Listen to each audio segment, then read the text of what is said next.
Abdeslam souhaite donc être remis au plus vite aux autorités françaises. C'est ce qu'a confirmé ce matin son avocat Sven Marie, précisant que ce n'était pas lié aux attentats de Bruxelles. Son client devait comparaître devant la chambre du Conseil, mais l'audience a été reportée. Benjamin Le Samar, 7 avril qui est reporté. la situation est exceptionnelle. Le quartier entre le palais de justice et l'avenue Louise est sous très haute surveillance.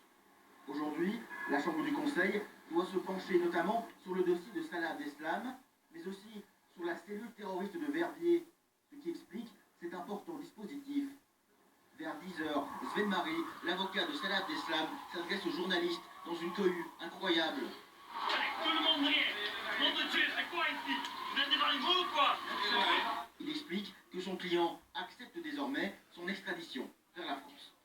Je pense que c'est vraiment une question de 2 semaines et il passera le 31 mars en audience pour exécuter le mandat d'arrêt européen et je pense qu'après le 31 mars, il faudra éventuellement qu'un jour il n'y aura pas d'appel, il n'y a plus de contestation. Donc voilà, on va suivre sa volonté, c'est une très bonne chose. Salah Abdeslam n'était pas présent à la Chambre du Conseil. Par contre, Amin Choufri, qui a été arrêté avec lui, était bien là, tout comme Mohamed Amri. Il s'agit de l'un des convoyeurs de Salah Abdeslam. C'est lui qui a été le chercher dans le quartier de Barbès, à Paris. Pour les 3/4, le report a été demandé à la Chambre du Conseil. Aujourd'hui, nous avons demandé la remise de ce dossier parce que c'est un dossier quand même qui est volumineux et donc nous souhaitons pouvoir prendre connaissance de l'entièreté du dossier. Et la Chambre du Conseil a accepté notre demande et ça a été remis à 2 semaines. L'attention, en tout cas ce matin, était bien présente, notamment autour de l'avocat de Salah Abdeslam. Prochain rendez-vous dans 15 jours. L'avocat, il va chier, c'est marrant, c'est... Bonjour Benjamin Samar, vous êtes sur place au Palais de Justice de Bruxelles. Salah Abdeslam n'était donc pas présent en personne ce matin, mais un important dispositif de sécurité avait pourtant été déployé.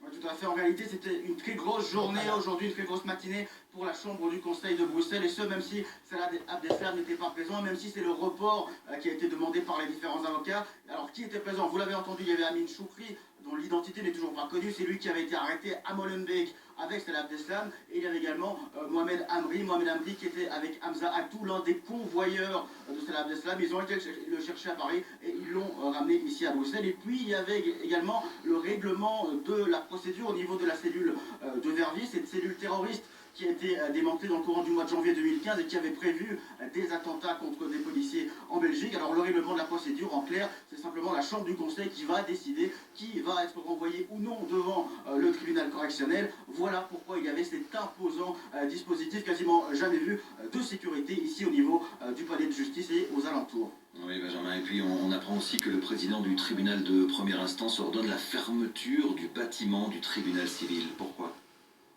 Oui, tout à fait, c'est ce qu'il a fait. Alors, dans le même temps, les membres du personnel ont débrayé au niveau du tribunal civil, mais également au niveau de la justice de paix, bien tout simplement parce qu'ils estiment ne pas être suffisamment en sécurité dans leur bâtiment. C'est donc un mouvement de grogne spontané. Ils estiment qu'il n'y a pas assez de sécurité, même si pourtant il y a des militaires évidemment un petit peu partout ici. Et puis finalement, c'est un petit peu une montée au créneau qui n'est pas inhabituelle de la part de Monsieur Hénard, qui a l'habitude de dénoncer le manque de moyens injectés dans la justice en Belgique. Merci beaucoup, Benjamin. Selon le dernier bilan toujours provisoire de ces attentats, il y aurait 31 morts et 300 blessés. Une quinzaine d'entre eux se trouvent à l'hôpital militaire de Neder-Overbeek pour les Grands Brûlés. C'est là aussi que les familles des victimes sont accueillies.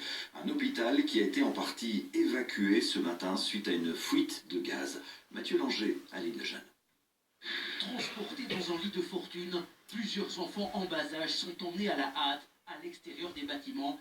Il est 10h45 lorsqu'une alerte au gaz est détectée au moins un dans les laboratoires de l'hôpital militaire de Neder-Overbeek. Les blessés et le personnel évacuent les lieux. On a été évacué comme ça d'urgence, sans nous dire ce qui se passait. Donc c'est très stressant quand même, Quelle heure? vu l'état actuel des choses. La première fois, Ça s'est passé à quelle heure? Il nous a fait sortir, il nous a fait rentrer, et maintenant, il nous fait sortir parce qu'ils n'ont pas trouvé. C'est vraiment grand. On ne sait pas, pour la raison, on ne sait pas. Les pompiers et une ambulance arrivent rapidement à l'entrée de l'hôpital. Un périmètre de sécurité est mis en place. Les aides-soignantes se réfugient sur le parking aux côtés des militaires.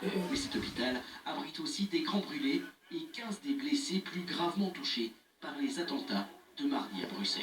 Pour l'instant, on a 15 personnes qui sont encore chez nous, 15 brûlés, puisque l'hôpital militaire compte un centre des brûlés, donc forcément, ce sont ces pathologies-là que l'on retrouve. Alors forcément, il y a des familles qui viennent, puisque le message a été donné que l'hôpital militaire était maintenant l'endroit où les familles ne retrouvant pas un proche pouvaient se présenter. Donc il y a eu des familles. Sur le nombre, je ne sais absolument pas, parce que l'hôpital militaire fournit simplement ces installations. Des blessés qu'il est parfois difficile d'évacuer en cas d'urgence. Il y a des équipes qui sont prévues pour, donc voilà, les ascenseurs sont en principe réservés, je veux dire, pour ces gens-là. Et chaque fois ils sont pris en charge, donc c'est toujours un problème évidemment, mais bon, normalement on est bien organisé, donc voilà. Vers 11h30, la fuite est maîtrisée. Le personnel, les enfants et certains patients ont enfin pu rejoindre leur service et leur chambre. Et en direct de cet hôpital de Neder-Overembeek, on vous retrouve Mathieu, bonjour. Ce midi, de nombreuses familles sont donc toujours dans l'angoisse, sans nouvelles de leurs proches.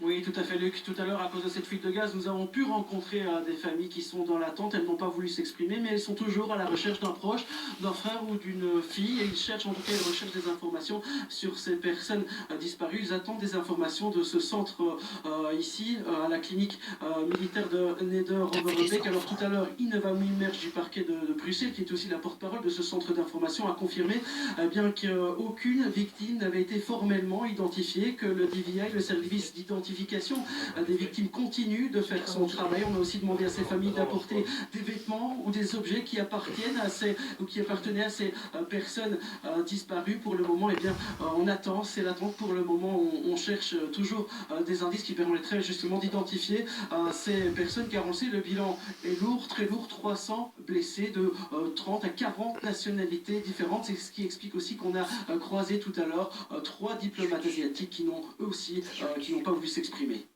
Merci beaucoup Mathieu. Effectivement, l'identification des personnes décédées va prendre beaucoup de temps. Malgré tout, certains noms circulent, des noms de victimes, des innocents qui étaient mardi au mauvais endroit, au mauvais moment. En voici quelques-uns. C'est des vidéos que j'envoie. Léopold, 20 ans, étudiant.